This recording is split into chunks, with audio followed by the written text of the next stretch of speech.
Hello, YouTubers, friends, compatriots, hooligan shells, desolate stars, peasants, vassals. I'm a useful idiot, and today I want to talk about the fact that experts predict that 80% of Iraq's future oil exports will go to China and parts of Asia. So that's a pretty startling figure after all of the U.S. involvement in Iraq for the last decade, and of course all the claims that the war was about oil. And it is about oil. But it's about oil in a lot of ways that people might not suspect. And once again, we see the complexity of geopolitics and the real agendas and what's really going on in the world. So what we have is that Iraq remains pretty unstable in the security and infrastructure and politics of the country are dubious at best.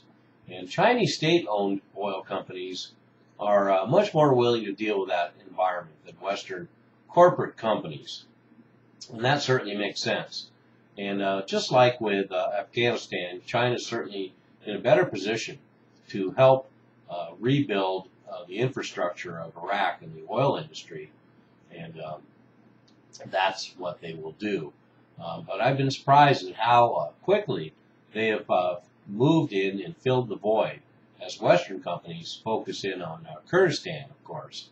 But the problem with Kurdistan is that Kurdistan wants to negotiate separate contracts with the Western oil companies, including in disputed territories in northern Iraq.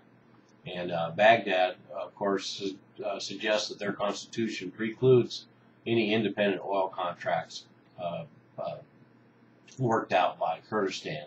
So anyway, International Energy Agency expects China to become the main customer for Iraq's oil. 80% of Iraq's future oil exports will go to China and Asia. And production is expected to double by 1220. And Iraq right now is the third largest oil exporter in the world. And 8% of the world's production comes from there, 3 million barrels a day. That is an interesting fact in itself, 3 million barrels a day, considering Iraq is capable of producing 6 to 12 million barrels a day. But I'm going to bring that up again a little bit later. So anyway, you have only 2 Western companies now operating in Iraq proper. ExxonMobil, who wants to sell much of their stake there, and Occidental, who has a non-operating contract. So they have an option, but they have not exercised it.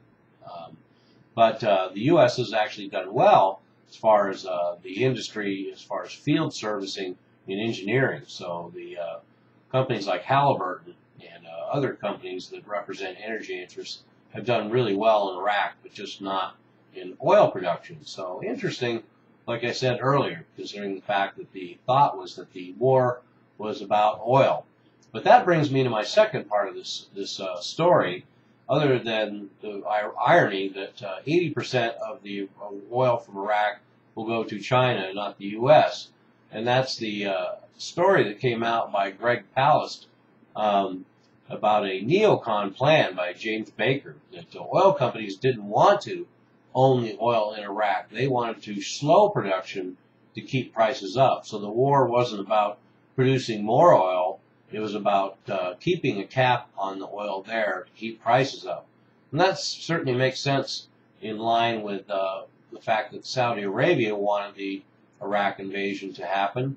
The United States and the Bush family wanted the invasion to happen. And Israel wanted the invasion to happen. And they all have interests in oil production being slowed down for world prices and for those prices to rise. And it's interesting in the story, after what we just discussed about China getting 80% of Iraq's future oil, is in the Greg Palast story in this James Baker plan. They talk about that some oil could be released mainly to China through limited but lucrative production sharing agreements. And so there is an interesting catch. So the idea is that oil would continue to be restricted as it is now, 3 million barrels a day, and China would be left to help maintain the oil industry there now, keep that amount flowing, help build the restructuring a little bit, the infrastructure a little bit, but then have these lucrative production sharing agreements where Western companies have partnerships with the state-run companies to exploit this oil. And like I say, Iraq is capable of producing 6 to 12 million barrels a day, but even now, 10 years after the war, they're still producing 3 million barrels a day, which is what they were allowed under OPEC rules 10 years ago. So originally there was a pre-war plan to sell off all state assets, especially the oil, by 2003. But in the end, as it turns out, the James Baker neocon plan appears to be the one that was adapted. And now we have China becoming the biggest benefactor of Iraqi oil after everything else. So seems like the U.S. will leave Iraq to toil on its own, and we will exploit them as best we can, or as best as the U.S. can, and we will see what happens next.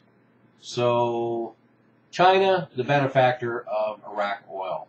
I am a useful idiot. Don't you be one too.